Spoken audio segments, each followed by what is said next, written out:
Hello guys, আসসালামু আলাইকুম। আমার এই লাইভটি যে যেখান থেকে দেখতেছেন অবশ্যই আমাকে সরাসরি কমেন্ট করবেন।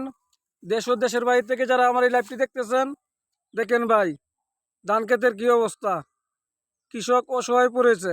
বাংলাদেশে কৃষকেরা কোনো চাষবাস করে খাওয়ার মতো আর কোনো শক্তি এবং ক্যাপাসিটি নেই। অর্ধেক নিয়ে গেছে পানি আর অর্ধেক খেয়ে ফেলেছে পোকামাকড়ে। দেখেন এই যে জমিটা এক করছিল এক গৃহস্থে, উনি খুব গরিব মানুষ। অন্ততভাবে আমরা ওনাকে হেল্প করতে চাই এবং সরকারিভাবে আমি একটি কথা বলতে চাই, সবাই ওনাকে হেল্প করবেন। দেখেন এই জমির কি অবস্থা। এই লাইভটি আমি সরাসরি বাংলাদেশ মিডিয়া, ময়মনসিংহ জেলা, ঈশ্বরগঞ্জ থানা, 18 ইউনিয়ন, তেলোয়ারি গ্রাম থেকে করতেছি। দেখেন ভাই এই জমিগুলো কি হাল অবস্থা।